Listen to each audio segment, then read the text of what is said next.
back with another episode of JR Takes. As always, Ryan and I coming at you with the latest Seahawks news and Seattle Mariners news.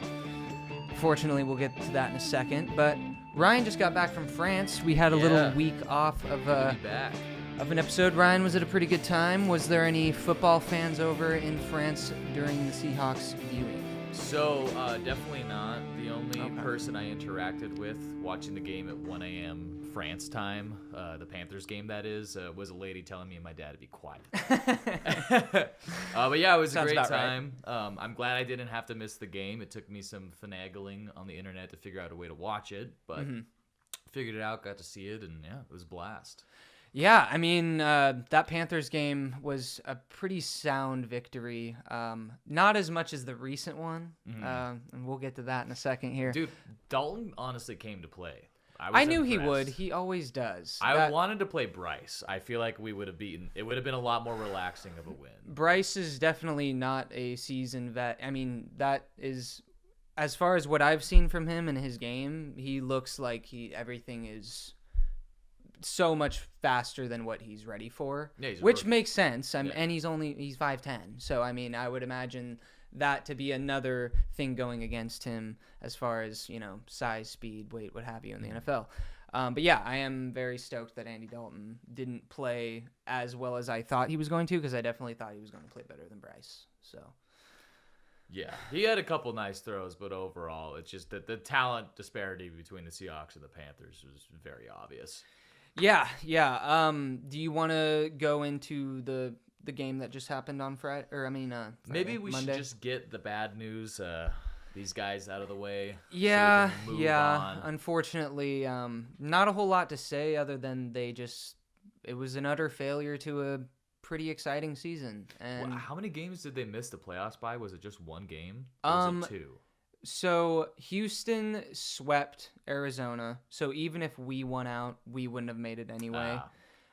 So I guess technically we lost. We were out of the playoffs by 2 games. Yeah. To be honest, as a not that educated observer, I felt like the season was over by mid-September with the way they were playing. Yeah, I kind of agree with you, and mainly I think it's due to the lack of arms or veteran arms in our pitching staff. 4 out of our 5 arms in our staff were either new to the season last year or rookies this year. I guess that's not true. 3 of the 5. Logan Gilbert, I was forgetting he's a vet.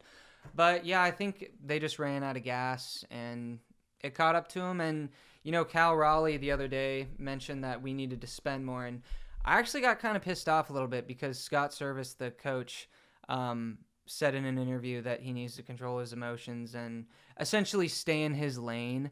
And that really rubbed me the wrong way. Like, that makes me want Scott Service to go, honestly. It makes me want them to just get new owners or sell the team if that's the kind of ownership that's running the Mariners. Because a fan brought it up the other day in a Brock and Salt call, and he mentioned the fact that we're basically the Oakland A's. You know, we have all these promotions to bring families to the ballpark, bobblehead night, firework night, all this and that. But it's like the focus isn't winning. It's bringing people to the park, spending a bunch of money on a nice day, and winning 85 games and missing the playoffs by two games or whatever. Well, and if you just look at the way they played the last 2 seasons as well, I mean, they're hovering right around 90 wins. They're clearly a player or 2 away from taking that next step that it takes to be to 95 to 100 games. And they're not with the Astros. They're not with the Dodgers. They're not with the Braves. So, yeah, it's I'm from a fan's perspective, like, don't fucking talk to Cal Raleigh like that. He's coming at it from all of our perspectives. You do need to spend more. Yeah, and he wants to win. Like, that's what the motivation for saying that is. It's not just because he's, you know, not staying in his lane. It's because he's a competitor. A part of me thinks Scott was told to tell him that by some ugly upper management fucked up person. So you think it's a conspiracy? A little bit, because, I mean, the Mariners ownership has been garbage my whole life. I mean, they were owned by Nintendo up until 2015, or like 100% of the shares were owned by them. So that's why we were bad for so long. Yeah. And it's like, do you remember going to the games when we were young and pulling out like the Nintendo and like hooking up to the network? No, I don't remember that. Hooking it up to the network, huh? Yeah, you could like order food off of your Nintendo, like DS. I can totally see Nintendo doing something just and you could like watch so the pitch dumb like go that, down but on the Nintendo. It was cool for little kids, man. Yeah, see, that's exactly the point. 2007. Mommy, can we go to the Mariners game so I can go on my DS and blah, blah, blah, blah, blah. It's like, that's what we're focused on, and that's where our money is going towards, is so little kids can order food on their DS. Are you fucking shitting me? Apparently. But anyway, yeah, they need to spend money in the offseason, and the only thing that can change my mind about what they did with the whole Cal Raleigh situation is sign Shohei Ohtani, and that's it. Well, I wouldn't hold your breath, but I hope you're right. Yeah, nothing more to say on the matter. Moving on to the Giants game. All right, let's talk about the fun stuff then. Yes, because I gotta say, I haven't had that much fun watching the Seahawks defense in, God, it feels like 7 years. I haven't been this right about a shitty player before in Daniel Jones. He sucks, and I've always thought he sucked since his rookie year, when everyone called him Danny Dimes because he did good in his second game, and then everyone watched tape on him and was like, oh, this guy's worse than Eli Manning. Okay, no problem. Well, it's just because he plays in New York, man. You have one good game in that city, and then you get all the media hype. Did you hear what happened to Zach Wilson the other day about Joe Namath saying, he's seen enough, get rid of him, I'm sick of Zach Wilson? Day after the Sunday night game, I hope we stick around. I hope he sticks around for the next decade. I did see that. What? After one game that he lost, and you want him to stick around for the next decade? It was literally one good drive, and it was a good drive. It was a good drive. That was the best I've ever seen Zach Wilson play. Yeah, far. I just thought of it like this old Joe Namath is such a fucking. The dude won a Super Bowl in like the 30s. Well, remember during the Seahawks Super Bowl, they were like, "All right, Joe Namath's gonna come out and do the coin toss," and then he was just like, and like they were like, "No." Yeah, and that was 10 years ago. Yeah, so it's he's up there with Joe Biden. Colby, you should actually pull up the clip of Joe Namath flirting with the sideline reporter. That is a golden clip. I haven't seen that one. It's so inappropriate. Is he wearing his like fuzzy Joe Namath jacket? No, I don't. Maybe, but it's like just so old man being like really inappropriate at its finest, and it was caught on like a live broadcast. So, well, I would like to see that, but Colby, what do you got for us? Just keep going. Okay. Okay. I guess we're getting a little off topic here. The Giants game. Yes. Man, do I love playing games in MetLife Stadium. I don't think the Seahawks have ever lost there. We haven't. We're the 6-0, Jets or the Giants. Yeah, we're undefeated in that. Oh, actually, I don't know about the Jets. But I can't remember us losing there. We played them in 2016, and we won when Wilson had the bum ankle. I think we played them. I think we've only played them at home since then, that being the Jets. But we've played the Giants there like 3 times and won every time. I'm going to sound like a psycho for remembering. I don't really remember it, but I feel like we played the Jets on the road in like 2004. That was before I watched. I was like too young to even. I don't even think I was watching. I think you're right, though. I think I got it. Okay, let's check it out. All right, shifted gears real quick. Let's see what we got. Then he told her, I want to kiss you, and I don't care about the team struggling. I want to kiss you. Cut away, but a few seconds later you could hear, I want to kiss you. I found, but it just showed him that was... So I want to kiss you. Yeah, that basically made me remember what exactly went down, and she was like, so what's going on with the Jets and their struggles? And he was like, oh, I don't care. I just want to kiss you. You're so pretty or whatever. And it's just like, get him off the screen. NFL's probably tried hard to get rid of that footage. Yeah. That's probably why you had a hard time finding it. Yeah, he doesn't want that out there. Screen recording. So MetLife Stadium, obviously we won our Super Bowl there. It's been a stadium where we've had nothing but success and really not even close games. It's kind of been a domination. And I personally love that because, and you've seen it this week in the media, the East Coast media shuns Seattle for whatever reason. I know maybe I sound like a whiny little bitch, but it's just the truth. And whenever we get to go into New Jersey and curb stomp their stupid overrated teams in front of the whole world, it just makes me so happy. And to have to sit there and watch Joe and Troy try to commentate while Daniel Jones is like on every play as he's getting sacked within 2 seconds. It was just beautiful. I mean, 11 sacks. I guess let's just get into the game now besides just the vibes hold of on. it. Before we get into it, I want to say, like, for me, I've always thought Brian Dable looks like one of those, like, he was your coach when you were, like, 10, when you weren't very good at anything. And, like, he would be getting in your fit, like, beat red because he dropped a fly. But, like, I just picture him as, like, a really mean dad. I don't know. Maybe he's a nice guy. But that's, like, I look at him and I'm like, it didn't look I like wouldn't want him mad at me for fucking up in a football It didn't game. look like he was getting along with Danny. Well, and Colby, I think you might have the tablet throw, but that was maybe one of my favorite moments of the game. Yeah, I got that right here. Let's pull it up. All right, going there. Let's see what we got. I think that was Brian Dable and Daniel Jones don't seem to be on the same page. Dable's been frustrated at times. You could see he's trying to explain some stuff to Daniel Jones. I can't remember exactly the play. I don't know what happened right after, but it was probably it might have been the pick six actually. It was the pick six. He like threw it. They were in the red zone. Right? Yeah, I think they were on the goal 5-yard line. Yeah. And then it just. That was great. Started leaving after that. Yeah. When it showed the traffic outside the stadium. There was like 11 minutes left in the game. Yeah. I want to really shout out my brother Curtis. He was at that game and saw all that at MetLife.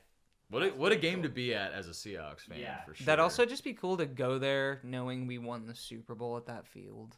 Yeah. Oh, I forgot about that. Yeah. But yeah, getting into the meat of the game, the defense hasn't looked that good since at the most recent 2017, but I would say 2016, 2015, like actual Legion of Boom era defense before the injuries and the transition started to, I guess, the current or more recent regime that we've been a part of. The pass rush, what can you say about it? I mean, they looked amazing. We had 11 sacks, and if Daniel Jones wasn't as mobile as he is, or if he was getting the ball out sooner, I mean, it could have been like 15 or 20 sacks. See, with the amount of pressure he was under. I've never bought into Daniel Jones is mobile. If he was so mobile, he would have escaped and done Houdini shit like Russell and Justin Fields. I mean, and all he's fast. He's fast at running like this and then falling down, but he's not a mobile quarterback. Well, I mean, like if he was, like 37-year-old Ben Roethlisberger, he would have been sacked 20 times. I'm saying. Yeah, because he did slip out of a couple of them, but yeah, I mean, and some of it was guys coming off the blitz. Like I think Devin Witherspoon got the party started with that corner blitz. More on him later, but I guess we got to talk about it. The just absolutely tragic luck that Jamal Adams has. Yeah, I didn't even I was still coming home from work. I didn't even get to see a single snap. Like second play of the game, he gets unblocked off a blitz and almost takes Daniel Jones' head off. And then he has a huge hit on I think it was Darren Waller. It might have been a receiver, but anyways, he just laid a guy out. Immediately from the start of the game, it looked like Jamal Adams was going to be a factor, and then what do you do about a knee to the head making your head slam against the ground? Like, that's just really fucking unlucky. It's not that the guy's made of glass. Like, anyone would get concussed from that. It's just such a bummer that happened. But I guess if there's a silver lining, like, he will be back after the bye week, assuming that there's nothing lingering with the concussion. But more often than not, that is the case. But this game, I think if there's any one player from the Seahawks that you single out from this game, it's the rookie. It's Spoon. It's Devin Witherspoon. And this guy, I think he shut a lot of yappy mouths up about, Jalen Carter did that. Like, yeah, I'm feeling very guilty. In fact, I want to I think I'm torn between him and Jigba as far as whose jersey I'm going to be getting. The throwback, mind you. But I think I'm gonna have to get Spoon as a tribute to him, as an apology that I was dead wrong and he's badass and he's like a little mini Cam Chancellor. The guy just had a game. I mean, we are Seahawks fans that watched the entire Legion of Boom era from its inception, and I can't recall ever seen a Seahawks defensive back have that impactful of a game. It's almost like he's like all three of them into one. He's like a little Earl Thomas because he's small and he's fast and he can make the tackles and he hits the boom and he didn't give up any big plays. No. Well, he did against Detroit, but that was, that was a flea flicker. Different story. And that was his first game. Yeah. But he could potentially be all three of them wrapped up into one player in the sense that he's a corner and he's all over the field all at once. So what blows me away about him, many things do, but the guy's only 180 pounds, and he fucking rocked a 220-pound running back onto his ass. Like, how? That's amazing. Yeah, and mind you, little different topic of discussion that we can get to in a second, but it was so cool seeing our offensive line just punish their defensive line. Like Anthony Bradford had a really, really fun game. I couldn't believe how good our backups were doing. Like, we'll get to that in a minute. I want to give Witherspoon some more flowers here because I just he had 7 tackles in that game, and I believe like 3 of them were tackles for loss. He had 2 pass breakups and an interception return for a touchdown to seal the win, and 2 sacks. Like that I'm sorry, that literally has never happened before for one player to do all that in a game. That's fucking insane. And for him to do it as a rookie in his 3rd game with no training camp, with no preseason, with no mini camp. He was injured all mini camp. Like, holy shit. We might have something really special here. Like, after hearing you say all that, I just hope he can stay healthy. That's my only thing I have to say at the end of that. I would like him to bulk up to 190 just to, have his body absorb those hits a little better if he's going to be throwing himself around like that. But he's young. I mean, he's only like 22, so he probably will put on a little bit of weight as he gets older. Yeah. But, so incredible game. 11 sacks overall from the defense. Just unbelievable. For the year, we're still only allowing, I think it's less than 3 yards a carry on the season in the run game. So the impact that Bobby Wagner has had, just being able to, bring guys down on first hit, has been huge. I didn't really see that coming, to be honest with you. I didn't think it would make that big of a difference having him out there. Well, and remember, we always had a great run defense, and I guess I didn't realize he was such a big part of that. Because if you look at the Pro Football Focus ratings, he's still a top 3 linebacker in the league, now. And he's getting like 17 tackles a week or something crazy like that. It's like if he touches you, that people just stop and go down immediately. Like there's no negotiating with Bobby Wagner. You're going down if he lays a hand on you. Yeah, you might be able to negotiate with Gabby Wagner, but not Bob. That's for certain viewers there. Oh my God. Take that out. We're leaving that in, man.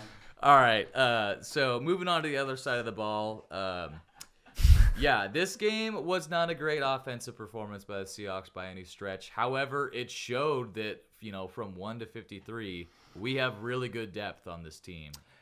I realized that this game especially because I was watching the game through the lens of Jackson Smith and Jigba because I was up 11 points on Colby in our fantasy game, and he had JSN. So every time I saw him on the field, I was watching him like, please don't throw to him. Oh my God, please don't throw him. So like every play, I was like, okay, they threw it to DK.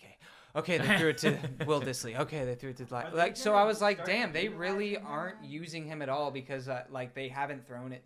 Every time they did throw it to him, it was like a deflection or a no gain or whatever.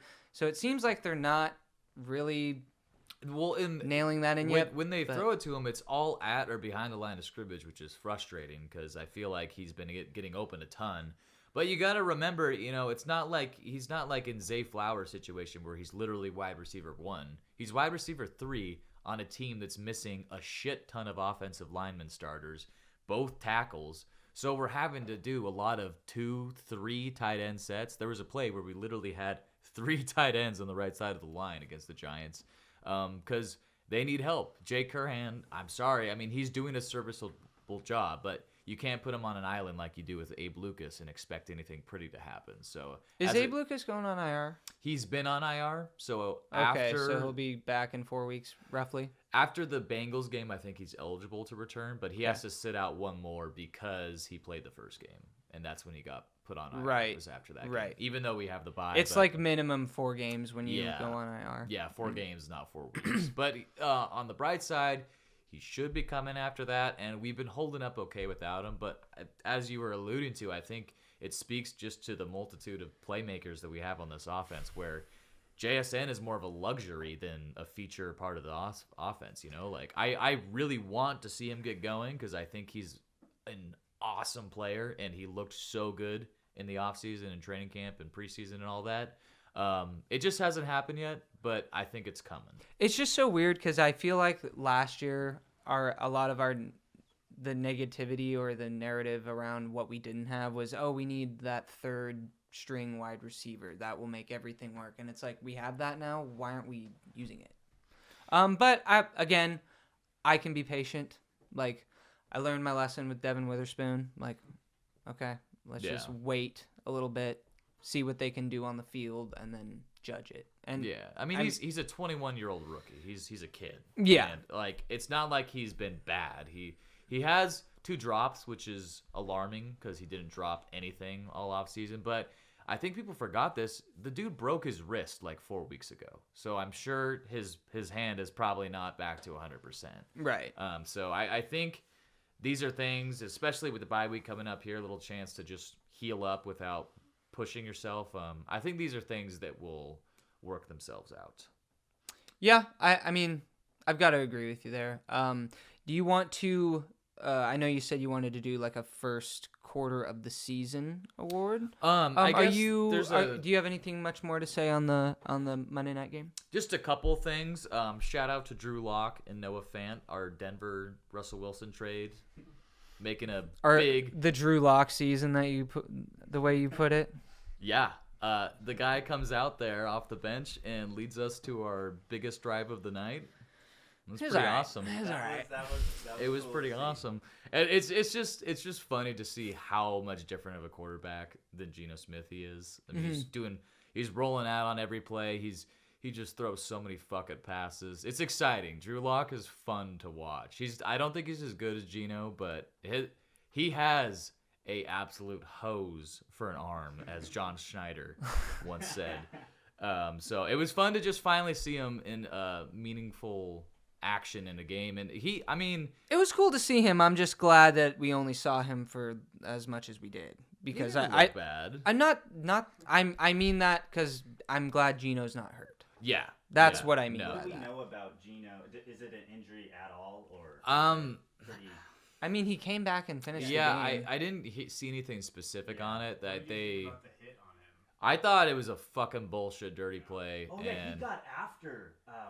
Geno was heated, yeah. And he was so pissed that after the 20-minute halftime, he came out and got a personal foul penalty for talking shit.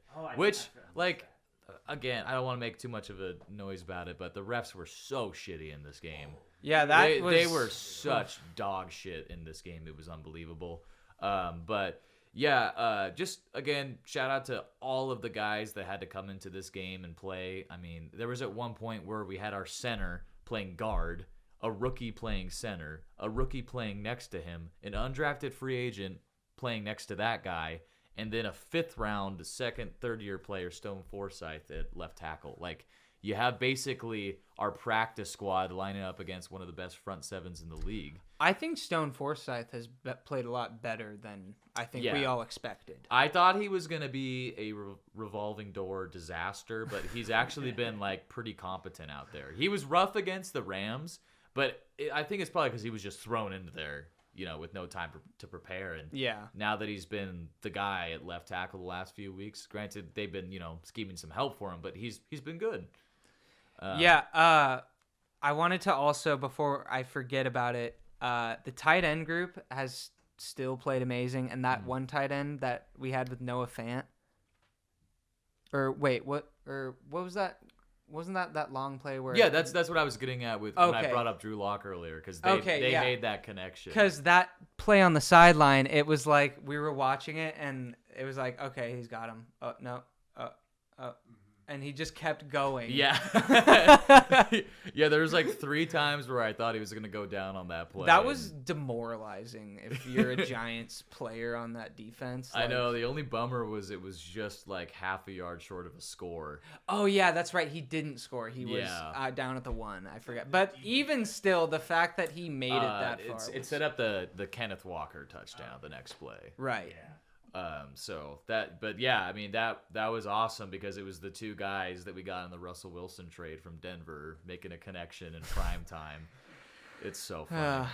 That trade just, and the other guy, I mean, Devin Witherspoon was the last piece of the Russell Wilson trade in the first round, and I hope Denver fans were watching that game. Like, I'm sure sad. they were. They were probably like, could you imagine him next to Patrick Surtain? We'd be so good. Instead, he's paired up with Tariq Woolen. Is it really going to go like down in history as like the worst trade between? Or I don't know. there's People- other bad ones. I mean, seem the to be one with for- Trey Lance was pretty bad, too. Yeah, That and one's real bad. Why is Deshaun Watson getting a free pass? He's playing way worse than Russell Wilson, and the fucking Browns gave up more to trade for him, and they gave him a guaranteed $230 million. I think it's because the Browns have a good defense. Yeah, The defense is bailing out Deshaun Watson. That's why. And Not the to defense me. isn't doing that. he's not getting bailed out to me. I mean, In part because I have him in fantasy, but well, I'm not I'm by just saying choice. the I defense inherited the team. isn't I doing would not that have for drafted Russell Wilson. that predator. The No, defense- Ryan traded for him immediately following the allegations. That was Keenan. Anywho, yeah, that was a very fun game. I enjoyed it. I wish we could play the Giants every week. It was a great time. And we're 3-1 going into the bye, and the bye could not come at a better time, in my opinion, with the amount of little nicks and bruises we have on the injury report. Yeah, the little nicks are really tough to deal with. But Can we cut the feed? I'm done. I can't do this with this guy anymore, man. So with that, in a wrap, let's get to the first quarter of the season awards for Seattle. Yeah. So through the first 4 games, who is your team MVP? I little unexpected. But I'm gonna give this my all. I know this isn't your answer because it's not really what you're asking, but I'm gonna say the entire offensive line. The entire offensive line. That's not what I'm asking, but we'll give it to you. Well, because I don't have a single player. All right, I have a group. I have a position group that I'm gonna give the MVP to, and All right. I'm gonna give it to them because we lost our key top 2 tackles, and then we lost our guard, and so it's like we had to plug in next man up. I thought we were gonna go 0-4. They've all played amazing. Yeah. So the thing that was our strength that then turned into a weakness is now our strength again, and I don't really know why, but Yeah. that's who I got to give my MVP to is all of the offensive line. Okay, I like it. Yeah. It was questionable, but I like it. I have to save my other because if we're gonna do offensive and defensive rookie and newcomer, I gotta save those for. It's just best rookie, not side of the ball. Okay, best rookie. Well, that's an easy one, but Yeah. Okay.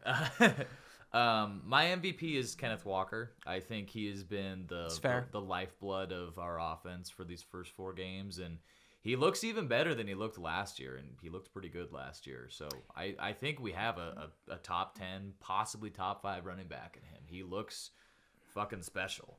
Yeah, this is my first year. Well, I mean, he was a rookie last year, but this is my first year having him in fantasy, and he's like my favorite thing about my team. So he does not disappoint. And I mean, the Giants got lucky on that one play where he was just down by the crack of his ass. That right cheek, man, it was so close to just not hitting it. Yeah. So close. But it is what it is. I mean, I did think it was the right call, but I was hoping that the refs were just 10% more blind, and then they would have given it to us. I mean, the Giant, fine. We'll take that one back because what we did to them afterwards was just so unfair. Yeah, I guess they can deserve the slack. So with that, who's your? I have a feeling who is gonna be best offensive player on the team so far. I was actually going to say Kenneth Walker due to me having him on fantasy. He's just been our bell cow. And I'm surprised that we've used him so much more than we've used Charbonnet, which Charbonnet is a different kind of runner. He's a lower your shoulder and run you over kind of a runner, which, I mean, I love having Kenneth Walker's patience mixed with I'm going to fucking run through your face like Marshawn. Yeah. His famous words. I honestly feel like they're a better version of Aaron Jones and A.J. Dillon in Green Bay. Like, because I think that's a good I think comp. Kenneth Walker's I like that more comp. talented than Aaron Jones, and I like and he's Charbonnet younger more than Dillon. Yeah. Yeah. So I think those two are looking like one of the top RB duos in the league. You probably have to hand number one to the guys in Atlanta right now, but I think we're probably right behind them. Yeah. Dalvin Cook isn't doing shit in New York. So I mean, I saw that coming the second Aaron Rodgers went down. yeah, I was like, oh, his value is no longer. Pretty one-dimensional. But now, since Kenneth Walker's my MVP, I'm going to say best offensive player is DK Metcalf. I think really DK has come into his own and just become the number one wide receiver that he was meant to be. He's always been dangerous as a downfield threat, but you're seeing him win on all sorts of routes. His route tree has really expanded this year. We also threw to him a lot yesterday or Monday. We needed to. I was surprised at how involved he was in the offense. Well, and did you get a second look at the touchdown he got? Because what he did was he waited till the ball was like the distance of like us to the cameras to actually lunge for it, because he was trying to like bait the defender not to look back for the ball, like he was looking back for the ball, but he didn't make a move. No, like for he didn't want the defender to play the ball. Exactly, is what I was saying. Exactly, Okay. and Gotcha. that's the kind of thing that comes from playing in the NFL for now 4 years, and also the chemistry that he has with Geno and the trust that those two guys have in each other. So it's a really special thing to see, and I think if he was playing any lesser right now, we might have one less win. I think if he didn't have so many issues with penalties in the first couple games, then he would be my choice, but that just bothered me, which granted, did he have a flag at all on Monday? He had a holding penalty, but not a not a unnecessary roughness or unsportsmanlike I think conduct. that just happened in the Rams game because frustration boiled over, and we weren't gonna win that fucking game at that point. So it was annoying, but it's like I'm not gonna get down on the guy too much for it.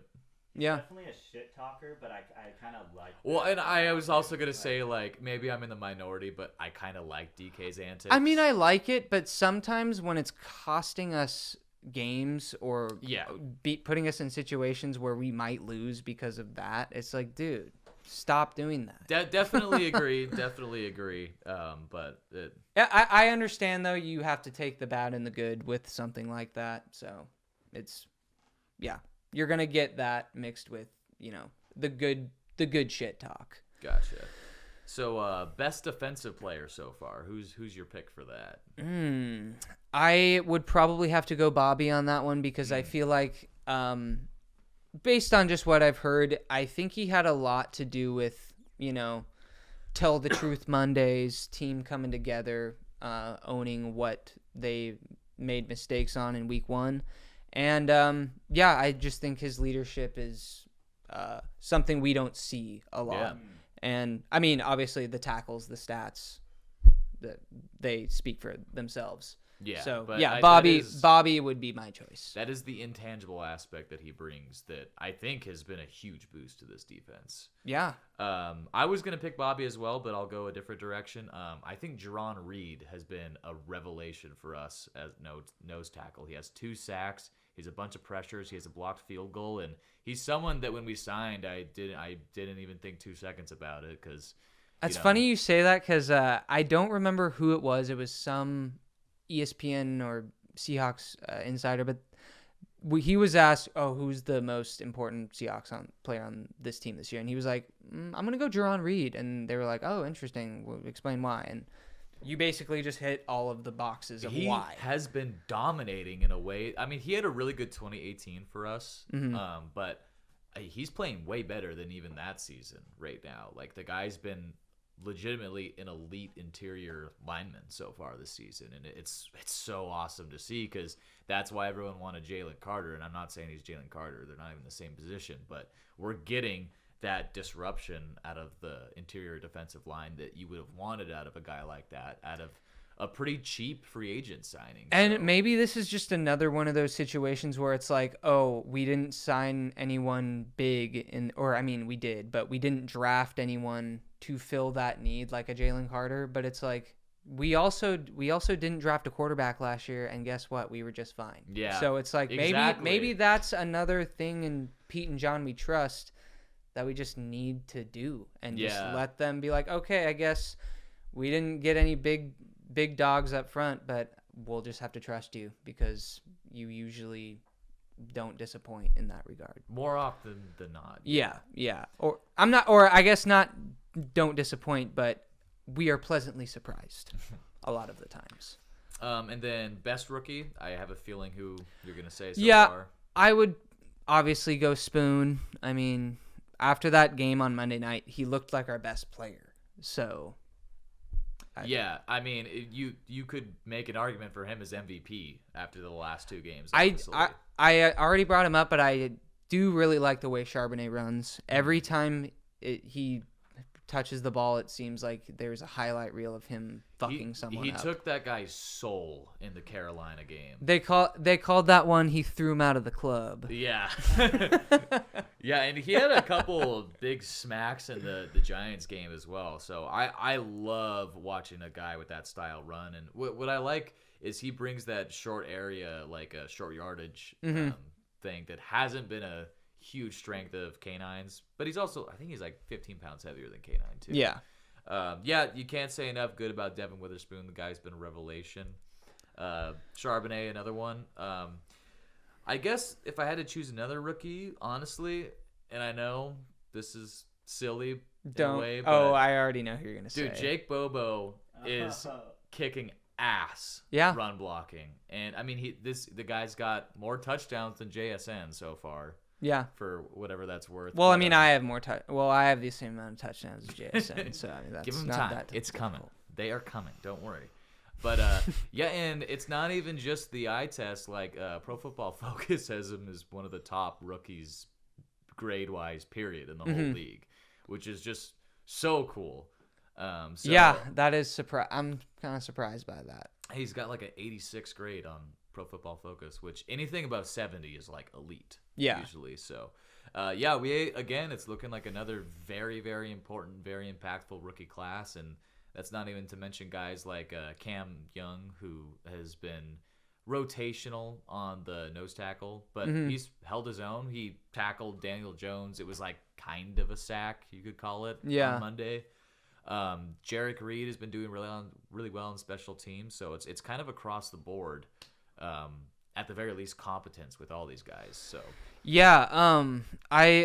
Jake Bobo was honestly going to be my even though he's a rookie, I was going to put him in my newcomer, only because he's a rookie, but it almost seems like he's like a newcomer in the sense that we're making him do all the blocking. We're not like, he's not a flashy player, you know. He's not putting up crazy numbers. He's doing all the behind the scenes shit that we need him to do. So, but I suppose, is that is that the next? Yeah, I was going to do best newcomer next, so there you go. Yeah, either him or I was going to say, I know he hasn't been like crazy good, but I like what I've seen from Julian Love, the safety that we signed. He had his best game against the Giants for sure. Yeah, I was going to say that game, it kind of seemed like all of our secondary, they looked like they did in the Super Bowl. Like every time one of the Giants players got the ball thrown to them or pitched to them, it was like the most violent thing ensuing afterward. Yeah, we need to bottle whatever we had before that Giants game, because people are making excuses that the Giants are just bad and they had backups. Hey, we did this to them last year. Yeah. That's why I knew it was going to happen again, because guess what? Now he doesn't have Daniel Jones. He doesn't have anyone in as for a receiver. And you mean Saquon? Or did I say he doesn't have Daniel Jones? Yeah. Yes, Daniel Jones doesn't have Saquon. And fucking it doesn't really matter if they have Daniel Jones. They might be better off. But his best receiver is Darren Waller, who is like injured every other game. So it's like, and he's a old, complete and non-factor out he's there. he's in his 30s. You know that. Honestly, I saw that game coming from a mile away. I think Wandale is their only weapon in the receiving core. Because, dude, Darius Slayton, I thought he retired. Yeah. I rest my case. That's where you go to retire, is Chris's team. My best newcomer is a guy that hasn't, again, it's just kind of like a name that came up in free agency, and we were like, oh, okay, sure, whatever. Mario Edwards Jr.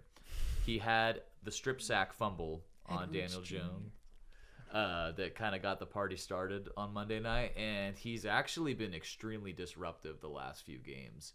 So he was someone that I didn't even think we would see much on the field, but there's been a few games this year where I found myself asking, who's 97? That guy like really just like blew up that play, and it's been Mario Edwards. So he is my best newcomer. Well, there you have it. Yeah. Do we want to? Oh yeah, we probably aren't going to get into next week's game because we have a bye week now, so Yes, we get to that is our rest next up opponent. and we get to play the Bengals. Hopefully, they don't have anything figured out by 2 weeks from now. I don't know. I've been wondering if they're gonna shut Joey B down, just because he's clearly not fully healthy. But I don't know. I mean, their offensive line seems like it's been a mess. So we'll get more into that game later. But yeah, here we are sitting in the bye week at 3-1. We got Bengals, Cardinals, and I think Ravens after that coming up. So you know, we certainly don't have an easy schedule from here on out. But you know, I think if anyone looked at our schedule in the offseason and was told that we'd be 3-1 at the bye, you'd be perfectly happy with it. You probably wouldn't have had that loss as the Rams. But No, because now that I'm thinking about it, I chose us to lose or to beat the Rams, to lose to the Lions, to beat the Panthers, and to beat the Giants. So yeah, I had us at 3-1. you did. Cool. I had Nice. 4-0, but I also don't think I was very realistic with my predictions. So. No, I was the same way. I was very optimistic. Yeah. But I mean, that's what the off season's for. Yeah. But yeah, that's pretty much all I had for this one. Yeah, that's Fun all I times. got. We'll be back at it next week with, well, I mean, we won't have a game to recap, but hey, we got the Kraken coming up pretty soon, so hopefully we'll be good again and we'll have some hockey to talk about since we won't have Mariners baseball for October. Yeah, I mean, we'll have the whole NFL week to talk about too. There's tons. Yeah, There's always I'm lots sure to there's talk going to about. be the Denver Broncos to talk about, Sean Payton talking If about how nothing else. embarrassing his loss was. Oh man, we didn't even talk about the 70 points or the Bears. Yeah, there's lots. I think we've taught, like, everyone gets it. They suck. It's kind of like being a dead horse. All right, guys. Well, thanks again for checking out the JR Takes Sportscast. Yep, and we'll see you next time.